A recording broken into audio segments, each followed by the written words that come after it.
Welcome to the All in Red channel, conquering the game of life. Hello again, fellow risk takers, and welcome back to another episode of the All in Red channel, where I take the game of risk to your inner world to help you shape the inner coach within you. It's that voice inside that urges you to take risks to begin with. Risks towards what? What are you trying to conquer? So in the last video, I was talking about your story. To think of your life as a story, and you're the main character.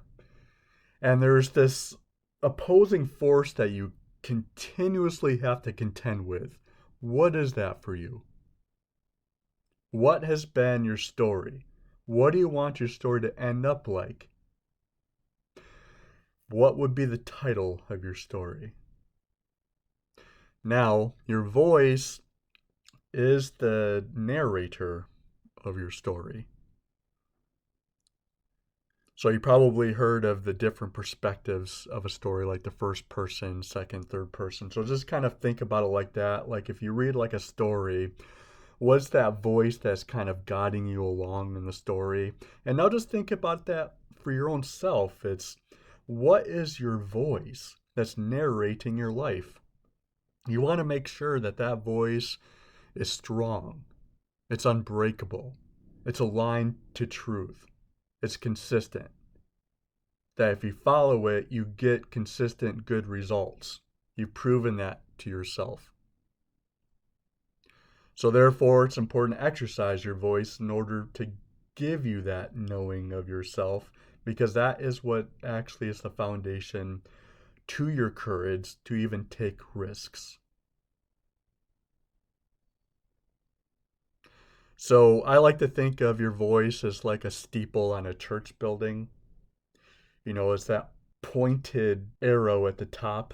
You kind of get a good sense of why they would create that on churches, is because it resembles God. It's that tippy point at the top, which really everything else falls underneath. That's how you should think of your life. You want that defining, tippy top, front and center voice that narrates everything underneath about your life.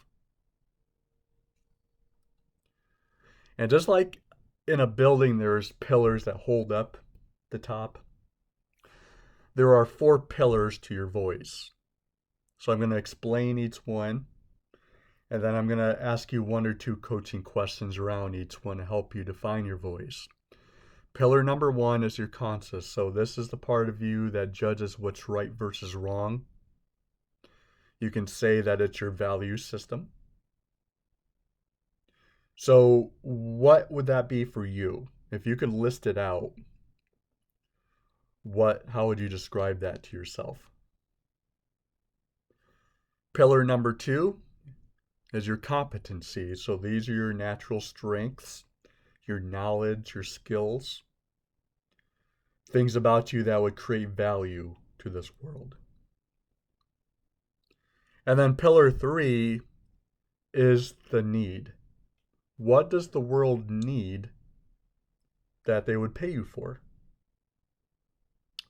And then the 4th pillar is your passion. What drives that natural energy from you? It's really the source of your enthusiasm for life to begin with. So then, what would you list there? For each category, what words would you list for each one? Now, I just suggest that you take the next step further and just take a pen and paper and really list them, because you get a lot more benefit from the learning when you write it down. This is common knowledge.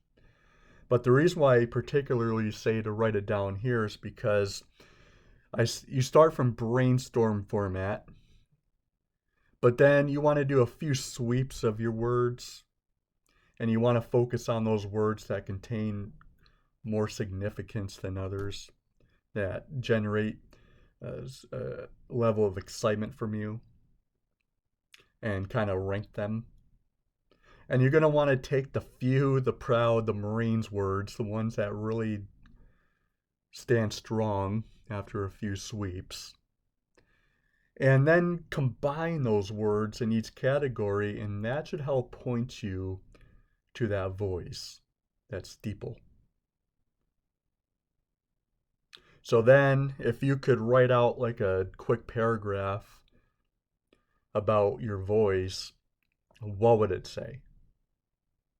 And then obviously I would take that the next step further and actually write out your voice.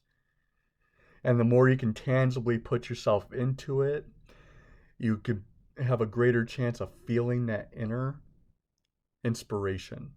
That's what you want to feel. You want to feel inspired by your voice, the narrator of your story.